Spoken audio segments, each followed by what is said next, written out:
ಸ್ನೇಹಿತರೆ ನಮಸ್ಕಾರ. MR ಲೋಟ್ಸಿನ Kannada YouTube ಚಾನಲ್ಗೆ ತಮಗೆಲ್ಲರಿಗೂ ಪ್ರೀತಿಯ ಸ್ವಾಗತ.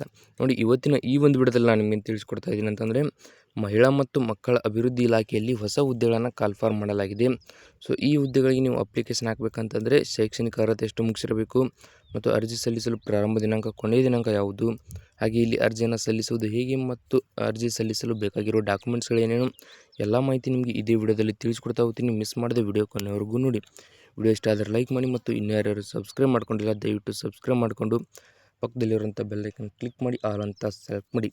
ಯಾಕಂದರೆ ಮುಂದೆ ನಾವು ಯಾವುದೇ ವಿಡಿಯೋ ಬಿಟ್ಟರೆ ನಿಮಗೆ ಥಟ್ಟಂತ ನೋಟಿಫಿಕೇಶನ್ ಬರುತ್ತೆ. ಹಾಗೆ ಇದೇ ವಿಡಿಯೋ ಕೆಳಗಡೆ ಡಿಸ್ಕ್ರಿಪ್ಷನಲ್ಲಿ ವಾಟ್ಸಪ್ ಚಾನಲ್ ಲಿಂಕ್ ಮತ್ತು ಟೆಲಿಗ್ರಾಮ್ ಚಾನಲ್ ಲಿಂಕ್ ಇರುತ್ತೆ. ಅದರ ಮೇಲೆ ಕ್ಲಿಕ್ ಮಾಡಿ ಜಾಯ್ನ್ ಆಗಿ. ಅದರಲ್ಲಿ ನಿಮಗೆ ಎಲ್ಲ ಮಾಹಿತಿ ಸಿಗುತ್ತೆ ಮತ್ತು ಈ ನೋಟಿಫಿಕೇಶನ್ ಕೂಡ ಅದರಲ್ಲಿ ಸಿಗುತ್ತೆ. ಸೊ ಈಗ ಇಲ್ಲಿ ನಿಮಗೆ ಕಾಣ್ತಾ ಇರ್ಬೋದು, ಈ ಒಂದು ನೋಟಿಫಿಕೇಶನ್ ಬಿಡುಗಡೆ ಆಗಿರುವಂಥ ದಿನಾಂಕ ಏನಪ್ಪ ಅಂತಂದರೆ 9/2/2026 ನೋಟಿಫಿಕೇಶನ್ನ ಬಿಡುಗಡೆ ಮಾಡಿದ್ದಾರೆ. ಈಗ ಈ ನೋಟಿಫಿಕೇಶನ್ನಲ್ಲಿ ಏನೇನು ಇರುತ್ತೆ ಮತ್ತು ಅಪ್ಲಿಕೇಶನ್ ಹಾಕುವುದು ಹೀಗೆ, ಯಾವ ಹುದ್ದೆಗಳನ್ನು ಕಾಲ್ಫಾರ್ಮ್ ಮಾಡಿದ್ದಾರೆ, ಇಲ್ಲಿ ಎಷ್ಟು ವಯಸ್ಸಿರಬೇಕು ಎಲ್ಲ ಮಾಹಿತಿ ಹೇಳ್ತೀನಿ ನೋಡಿ. ಈಗ ಇಲ್ಲಿ ಏನಪ್ಪ ಅಂದರೆ ಪ್ರಕಟಣೆ ಪ್ರಕಾರ ನೋಡ್ತಾ ಹೋದರೆ, ಭಾರತ ಸರ್ಕಾರವು ಮಕ್ಕಳ ಹಕ್ಕುಗಳ ರಕ್ಷಣೆ ಮತ್ತು ಮಕ್ಕಳ ಹಕ್ಕುಗಳ ಉಲ್ಲಂಘನೆ ಅಥವಾ ಮಕ್ಕಳ ವಿರುದ್ಧ ಅಪಾದನೆಗಳ ತ್ವರಿತ ವಿಲೇವಾರಿಗಾಗಿ ಮಕ್ಕಳ ನ್ಯಾಯಾಲಯವನ್ನು ಸ್ಥಾಪಿಸಲು ಮಕ್ಕಳ ಹಕ್ಕುಗಳ ರಕ್ಷಣೆ ಅಧಿನಿಯಮ 2005 ಜಾರಿಗೆ ತಂದಿದ್ದು, ಪ್ರಕರಣ 17(1) ದಿನಾಂಕ 27/9/2007 ಸರ್ಕಾರಿ ಆದೇಶದನ್ವಯ ಮಕ್ಕಳ ಹಕ್ಕುಗಳ ರಕ್ಷಣೆ ಆಯೋಗವನ್ನು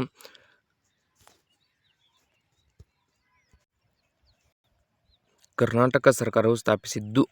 ಸೊ ಇಲ್ಲಿ ಕರೆಕ್ಟಾಗಿ ತಿಳ್ಕೊಳ್ಳಿ, ಏನಪ್ಪ ಅಂತಂದರೆ ಈ ಹುದ್ದೆಗಳನ್ನು ಎದಕ್ಕಾಗಿ ಕಾಲ್ಫಾರ್ಮ್ ಮಾಡಿದ್ದಾರೆ ಅಂತಂದರೆ, ಇಲ್ಲಿ ಭಾರತ ಸರ್ಕಾರವು ಮಕ್ಕಳ ಹಕ್ಕುಗಳ ರಕ್ಷಣೆ ಮತ್ತು ಮಕ್ಕಳ ಹಕ್ಕುಗಳ ಉಲ್ಲಂಘನೆ ಅಥವಾ ಮಕ್ಕಳ ವಿರುದ್ಧ ಅಪಾದನೆಗಳ ತ್ವರಿತ ವಿಲೇವಾರಿಗಾಗಿ ಮಕ್ಕಳ ನ್ಯಾಯಾಲಯವನ್ನು ಸ್ಥಾಪಿಸಲು ಮಕ್ಕಳ ಹಕ್ಕುಗಳ ರಕ್ಷಣೆ ಅಧಿನಿಯಮ 2005 ಜಾರಿಗೆ ತಂದಿದೆ.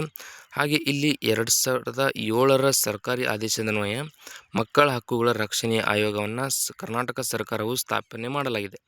ಸೊ ಇಲ್ಲಿ ಕರ್ನಾಟಕ ಸರ್ಕಾರದಿಂದ ಸ್ಥಾಪಿಸಲಾಗಿದೆ.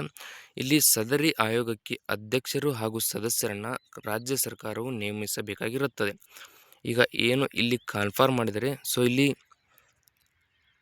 ಇಲ್ಲಿ ಏನು ಸರ್ಕಾರಿ ಆದೇಶದ ಮಕ್ಕಳ ಹಕ್ಕುಗಳ ರಕ್ಷಣೆ ಆಯೋಗವನ್ನು ಕರ್ನಾಟಕ ಸರ್ಕಾರದಿಂದ ಸ್ಥಾಪಿತವಾಗಿದೆ. ಈ ಒಂದು ಆಯೋಗದಲ್ಲಿ ಅಧ್ಯಕ್ಷರ ಸ್ಥಾನ ಮತ್ತು ಸದಸ್ಯರ ಸ್ಥಾನವನ್ನು ರಾಜ್ಯ ಸರ್ಕಾರವು ನೇಮಿಸಬೇಕಾಗಿರುತ್ತದೆ. ಸೊ ಅದಕ್ಕಾಗಿ ಈ ಹುದ್ದೆಗಳನ್ನು ಕಾಲ್ಫಾರ್ಮ್ ಮಾಡಿದ್ದಾರೆ. ಇಲ್ಲಿ ನೋಡಿ, ಅಧ್ಯಕ್ಷರ ಮತ್ತು ಸದಸ್ಯರ ಅವಧಿ 3 ವರ್ಷ ಇರುತ್ತೆ. ಈಗ ಯಾರು ಕೂಡ ಆಯ್ಕೆ ಆದರೂ ಕೂಡ ಅವರಿಗೆ ಏನಪ್ಪ ಅಂದರೆ ಅಧ್ಯಕ್ಷರಾಗಲಿ ಸದಸ್ಯರಾಗಲಿ ಅವರಿಗೆ 3 ವರ್ಷ ಏನಪ್ಪ ಅಂದರೆ ಅಲ್ಲಿ ಕೆಲಸದ ಒಂದು ಡ್ಯೂರೇಷನ್ ಕೊಟ್ಟಿರ್ತಾರೆ. ನಂತರ ಇಲ್ಲಿ ಅಧ್ಯಕ್ಷರ ಹುದ್ದೆಗೆ ಅರ್ಜಿ ಸಲ್ಲಿಸುವವರು ವಯೋಮಿತಿ ಬಂದುಬಿಟ್ಟು ಕನಿಷ್ಠ 40 ವರ್ಷ ಇರಬೇಕು. ನೋಡಿ, ಇಲ್ಲಿ ಯಾವುದೇ ರೀತಿ ಇಲ್ಲಿ ಈಗ ಏನಪ್ಪ ಅಂದರೆ ಸೆಂಟ್ರಲ್ ಗೌರ್ಮೆಂಟ್ ಆಗಿರ್ಬೋದು, ಸ್ಟೇಟ್ ಗೌರ್ಮೆಂಟ್, ಈಗ ಗೌರ್ಮೆಂಟ್ ಹುದ್ದೆಗಳನ್ನು ಕಾಲ್ಫಾರ್ಮ್ ಮಾಡ್ತಾರೆ ಅಂದರೆ 18ರಿಂದ ಇಷ್ಟು ವರ್ಷ ಇರಬೇಕಂತ. ಆದರೆ ಇಲ್ಲಿ ನೋಡ್ತಾ ಹೋಗಿ ಕನಿಷ್ಠ 40 ವರ್ಷಗಳಿಂದ ಹಿಡಿದು 65 ವರ್ಷದ ಒಳಗೆ ಇರತಕ್ಕಂಥ ಅಭ್ಯರ್ಥಿಗಳು ಅಧ್ಯಕ್ಷರ ಸ್ಥಾನಕ್ಕೆ ಏನಪ್ಪ ಅಂದರೆ ಅರ್ಜಿ ಸಲ್ಲಿಸಲು ಅರ್ಹತೆ ಇರುತ್ತೆ. ಸೊ ಈಗ ಸದಸ್ಯರ ಹುದ್ದೆಗೆ ಅರ್ಜಿ ಸಲ್ಲಿಸುವಂಥ ಅಭ್ಯರ್ಥಿಗಳಿಗೆ ನೋಡ್ತಾ ಹೋಗಿ ಕನಿಷ್ಠ 35 ವರ್ಷಗಳಿಂದ ಹಿಡಿದು 60 ವರ್ಷದ ಒಳಗೆ ಇರತಕ್ಕಂಥ ಅಭ್ಯರ್ಥಿಗಳು ಈ ಹುದ್ದೆಗಳಿಗೆ ಅರ್ಜಿಯನ್ನು ಸಲ್ಲಿಸಲು ಅವಕಾಶವನ್ನು ಕೊಟ್ಟಿದ್ದಾರೆ. ಸೊ ಇಲ್ಲಿ ಕರೆಕ್ಟಾಗಿ ಏಜ್ ರಿಲ್ಯಾಕ್ಸೇಷನ್ ನೋಡಿಕೊಂಡು ಏನಪ್ಪ ಅಂದರೆ ಅಪ್ಲಿಕೇಶನ್ ಹಾಕಿ ಅಧ್ಯಕ್ಷರ ಸ್ಥಾನಕ್ಕೆ 40ರಿಂದ 65 ವರ್ಷ, ಹಾಗೆ ಸದಸ್ಯರ ಹುದ್ದೆಗೆ ಅಪ್ಲಿಕೇಶನ್ ಹಾಕಬೇಕಂತಂದರೆ 35 ವರ್ಷದಿಂದ ಹಿಡಿದು 60 ವರ್ಷದ ಒಳಗೆ ಇರತಕ್ಕಂಥ ಎಲ್ಲ ಅಭ್ಯರ್ಥಿಗಳು ಅಪ್ಲಿಕೇಶನ್ ಹಾಕ್ಬೋದು. ಸೊ ಈಗ ಇಲ್ಲಿ ನೋಡ್ತಾ ಹೋಗೋಣ. ನೋಡಿ, ಮಕ್ಕಳ ಹಕ್ಕುಗಳು ರಕ್ಷಣೆ ಮತ್ತು ಮಕ್ಕಳ ಹಕ್ಕುಗಳ ಪ್ರತಿಪಾದಿಸುವಲ್ಲಿ ಅಂದರೆ ಅಡ್ವೊಕೇಸಿ ಈ ಕ್ಷೇತ್ರಗಳಲ್ಲಿ ಕನಿಷ್ಠ 10 ವರ್ಷಗಳ ಅನುಭವ ಅಂದರೆ ಎಕ್ಸ್ಪೀರಿಯನ್ಸ್ ನಿಮಗೆ ಹೊಂದಿರಬೇಕಾಗತ್ತೆ.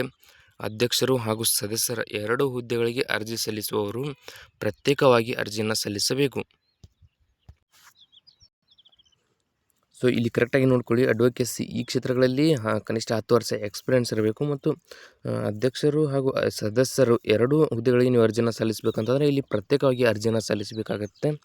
ಸೊ ಆಸಕ್ತರು ಏನಪ್ಪ ಅಂದರೆ ನಿಗದಿತ ನಮೂನೆಯನ್ನು ಭರ್ತಿ ಮಾಡಿ, ಅಂದರೆ ಅಪ್ಲಿಕೇಶನ್ ಫಾರ್ಮನ್ನು ಭರ್ತಿ ಮಾಡಿ ಅರ್ಜಿಯನ್ನು ಮುಚ್ಚಿದ ಲಕೋಟೆಯಲ್ಲಿ ದಿನಾಂಕ 9/3/2026 ಅಂದರೆ ಮುಂದಿನ ತಿಂಗಳು ಮಾರ್ಚ್ 9, 2026 ಮುದ್ದಾಮ್ ಅಥವಾ ಅಂಚೆ ಮೂಲಕ ಕರ್ನಾಟಕ ರಾಜ್ಯ ಮಕ್ಕಳ ಹಕ್ಕುಗಳ ರಕ್ಷಣಾ ಆಯೋಗ ಕಚೇರಿಗೆ ಸಲ್ಲಿಸಬಹುದಾಗಿರುತ್ತೆ. ಸೊ ಇಲ್ಲಿ ಏನಂತಂದರೆ ಅವರೊಂದು ಅಪ್ಲಿಕೇಶನ್ ಫಾರ್ಮನ್ನು ಕೊಡ್ತಾರೆ. ಅದನ್ನು ಫಾರ್ಮನ್ನು ನೀವು ಫಿಲ್ ಮಾಡಿ ನೀವು ಖುದ್ದಾಗಿ ಏನಪ್ಪ ಅಂದರೆ ಅವರ ಒಂದು ಕಚೇರಿಗೆ ಹೋಗ್ಬೋದು. ಇಲ್ಲಪ್ಪ ಅಂದರೆ ಪೋಸ್ಟ್ ಮೂಲಕ ಅಲ್ಲಿ ಏನಪ್ಪ ಅಂದರೆ ನಿಮ್ಮ ಒಂದು ಫಾರ್ಮನ್ನು ಹಾಕಿ ಅವರಿಗೆ ಸಬ್ಮಿಟ್ ಮಾಡ್ಬೋದು. ಸೊ ಈಗ ಸಬ್ಮಿಟ್ ಮಾಡಬೇಕಂತಂದರೆ ಅವರು ಒಂದು ಏನಪ್ಪ ಅಂದರೆ ದಿನಾಂಕ ಕೊಟ್ಟಿದ್ದಾರೆ. ಆ ದಿನಾಂಕ 9/3/2026 ಇದೆ. ಅದರ ಒಳಗಾಗಿ ನೀವು ಅರ್ಜಿನ ಮುಟ್ಟಿಸಬೇಕಾಗತ್ತೆ.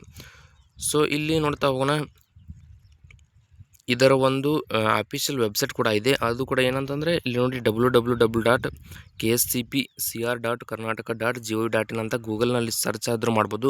ಇಲ್ಲಪ್ಪ ಅಂದರೆ ಇದೇ ವಿಡಿಯೋ ಕೆಳಗಡೆ ಡಿಸ್ಕ್ರಿಪ್ಷನಲ್ಲಿ ಲಿಂಕ್ ಕೊಟ್ಟಿರ್ತೀನಿ, ಅದರ ಮೇಲೆ ಕ್ಲಿಕ್ ಮಾಡಿ ನೀವು ಎಲ್ಲ ಮಾಹಿತಿಯನ್ನು ಪಡ್ಕೋಬೋದು. ಸೊ ಈಗ ಇದರ ಒಂದು ವಿಳಾಸ ಕೂಡ ಕೊಟ್ಟಿದ್ದಾರೆ. ಅಂದರೆ ನೀವು ಅಪ್ಲಿಕೇಶನ್ ಫಾರ್ಮ್ ಫಿಲ್ ಮಾಡ್ತೀರಾ, ಆದರೆ ಎಲ್ಲಿ ಯಾವ ಸ್ಥಳಕ್ಕೆ ಕೊಡಬೇಕು ಅಂತ ಗೊತ್ತಾಗಲ್ಲ.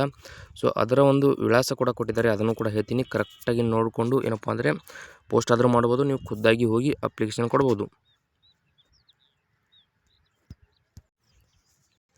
ಇಲ್ಲಿ ಒಂದು ಮಾಹಿತಿಯನ್ನು ಕೊಟ್ಟಿದ್ದಾರೆ ನೋಡಿ, ಅರ್ಜಿ ನಮೂನೆ ಹಾಗೂ ಏನಪ್ಪ ಅಂದರೆ ನೆಚ್ಚಿನ ಮಾಹಿತಿ ಆಯೋಗದ ವೆಬ್ಸೈಟ್ ಹಾಗೂ ನಿರ್ದೇಶಕರು ಮಹಿಳಾ ಮತ್ತು ಮಕ್ಕಳ ಅಭಿವೃದ್ಧಿ ಇಲಾಖೆ ಇವರ ಒಂದು ವೆಬ್ಸೈಟ್ ಏನಪ್ಪ ಅಂದರೆ www.karnataka.gov.in ನಲ್ಲಿ ಲಭ್ಯವಿರುತ್ತೆ. ಈಗ ವಿಳಾಸ ಮತ್ತು ದೂರವಾಣಿ ಸಂಖ್ಯೆ ಇಲ್ಲಿ ಕೊಟ್ಟಿದ್ದಾರೆ, ಇದನ್ನು ನೋಡ್ತಾ ಹೋಗಿ ಕರೆಕ್ಟಾಗಿ ನೋಡ್ಕೊಳ್ಳಿ. ಇಲ್ಲಪ್ಪ ಅಂದರೆ ಸ್ಕ್ರೀನ್ಶಾಟ್ ಆದರೂ ತೆಗೆದುಕೊಳ್ಳಿ. ಇಲ್ಲಿ ನೋಡಿ, ಕರ್ನಾಟಕ ರಾಜ್ಯ ಮಕ್ಕಳ ಹಕ್ಕುಗಳ ರಕ್ಷಣಾ ಆಯೋಗ, 4ನೇ ಮಹಡಿ, ಕೃಷಿ ಭವನ, ಕಿತ್ತೂರು ರಾಣಿ ಚೆನ್ನಮ್ಮ ವೃತ್ತ, ಇದಕ್ಕೆ ಹಡ್ಸನ್ ವೃತ್ತ ಅಂತ ಕೂಡ ಕರೀತಾರೆ. ಇಲ್ಲಿ ಏನಪ್ಪ ಅಂದರೆ ಅದು ಎಲ್ಲಿ ಅಂತಂದರೆ ಬೆಂಗಳೂರಿನಲ್ಲಿ. ಇದರ ಒಂದು ಪಿನ್ ಕೋಡ್ ಬಂದುಬಿಟ್ಟು 560002 ಅಂತ ಇರುತ್ತೆ. ಸೊ ಇಲ್ಲಿ ದೂರವಾಣಿ ಸಂಖ್ಯೆ ಕೂಡ ಕೊಟ್ಟಿದ್ದಾರೆ ನೋಡಿ, 08022115291 ಅಥವಾ 92, ಕೊನೆಯದಾಗಿ 91 ತೆಗೆದು ನೀವು 92 ಹಾಕಿದರೂ ಕೂಡ ಡಯಲ್ ಆಗುತ್ತೆ. ಸೊ ಈ ಒಂದು ನಂಬರ್ಗೆ ಕಾಂಟ್ಯಾಕ್ಟ್ ಮಾಡಿ ನೀವು ಈ ಹುದ್ದೆಯ ಬಗ್ಗೆ ಮಾಹಿತಿಯನ್ನು ಕೂಡ ಪಡ್ಕೋಬೋದು. ನೀವು ಡೈರೆಕ್ಟಾಗಿ ಅಪ್ಲಿಕೇಶನ್ ಕಳಿಸ್ಬೇಕಂತಂದರೆ ಇಲ್ಲಿ ಕರ್ನಾಟಕ ರಾಜ್ಯ ಮತ್ತು ಮಕ್ಕಳ ಹಕ್ಕುಗಳ ರಕ್ಷಣಾ ಆಯೋಗ, 4ನೇ ಮಹಡಿ, ಕೃಷಿ ಭವನ, ಕಿತ್ತೂರು ರಾಣಿ ಚೆನ್ನಮ್ಮ ವೃತ್ತ, ಬೆಂಗಳೂರು, ಈ ಒಂದು ವಿಳಾಸಕ್ಕೆ ನೀವು ನಿಮ್ಮ ಒಂದು ಅಪ್ಲಿಕೇಶನನ್ನು ಕಳಿಸ್ಬೋದು ಅಥವಾ ಡೈರೆಕ್ಟಾಗಿ ನೀವೇ ಹೋಗಿ ಕೊಡ್ಬೋದು. ಸೊ ಈ ವಿಡಿಯೋದಲ್ಲಿ ಇಷ್ಟೇ ಇರುತ್ತೆ. ವಿಡಿಯೋದಲ್ಲಿ ನಿಮ್ಗೆ ಏನಾದರೂ ಡೌಟ್ ಇದ್ದರೆ ಕಮೆಂಟ್ ಮಾಡಿ, ಮತ್ತು ಇನ್ನೂ ಯಾರು ಸಬ್ಸ್ಕ್ರೈಬ್ ಮಾಡ್ಕೊಂಡಿಲ್ಲ ದಯವಿಟ್ಟು ಸಬ್ಸ್ಕ್ರೈಬ್ ಮಾಡಿಕೊಂಡು ಪಕ್ಕದಲ್ಲಿರುವಂಥ ಬೆಲ್ಲೈಕನ್ ಕ್ಲಿಕ್ ಮಾಡಿ, ಆಲ್ ಅಂತ ಸೆಲೆಕ್ಟ್ ಮಾಡಿ. ಯಾಕಂದರೆ ಮುಂದೆ ನಾವು ಯಾವುದೇ ವಿಡಿಯೋ ಬಿಟ್ಟರೆ ನಿಮಗೆ ತಟ್ ಅಂತ ನೋಟಿಫಿಕೇಶನ್ ಬರುತ್ತೆ. ಹಾಗೆ ಇದೇ ವಿಡಿಯೋ ಕೆಳಗಡೆ ಡಿಸ್ಕ್ರಿಪ್ಷನಲ್ಲಿ ವಾಟ್ಸಪ್ ಚಾನಲ್ ಲಿಂಕ್ ಮತ್ತು ಟೆಲಿಗ್ರಾಮ್ ಚಾನಲ್ ಲಿಂಕ್ ಇರುತ್ತೆ. ಅವುಗಳ ಮೇಲೆ ಕ್ಲಿಕ್ ಮಾಡಿ ಜಾಯ್ನ್ ಆಗಿ. ಅವುಗಳಲ್ಲಿ ನಿಮಗೆ ಎಲ್ಲ PDF ಆಗಿರ್ಬೋದು, ಎಲ್ಲ ಹುದ್ದೆಗಳ ನೋಟಿಫಿಕೇಶನ್ ಆಗಿರ್ಬೋದು, ಹಾಗೆ ಅದರ ಜೊತೆಗೆ ಈ ಒಂದು ಹುದ್ದೆ ನೋಟಿಫಿಕೇಶನ್ ಕೂಡ ಅದರಲ್ಲಿ ನಿಮಗೆ ಸಿಗುತ್ತೆ. ಸೊ ದಯವಿಟ್ಟು ಅದರಲ್ಲಿ ಜಾಯ್ನ್ ಆಗಿ. ಹಾಗೆ ಈ ಒಂದು ವಿಡಿಯೋ ನಿಮ್ಮ ಫ್ರೆಂಡ್ಸ್ಗಳಿಗೆ ಕೂಡ ಶೇರ್ ಮಾಡಿ, ಅವರಿಗೆ ತುಂಬ ಸಹಾಯವಾಗುತ್ತೆ. ಇನ್ನೊಂದೇನಪ್ಪ ಅಂತಂದರೆ ಈ ಒಂದು ಹುದ್ದೆ ಬಗ್ಗೆ ಏನೇ ಡೌಟ್ ಇದ್ದರೂ ಕೂಡ ನೀವು ಕಮೆಂಟ್ ಮಾಡ್ಬೋದು. ಕಮೆಂಟ್ ಮಾಡಿ ಸಂಪೂರ್ಣ ಮಾಹಿತಿಯನ್ನು ಪಡ್ಕೊಳ್ಳಿ.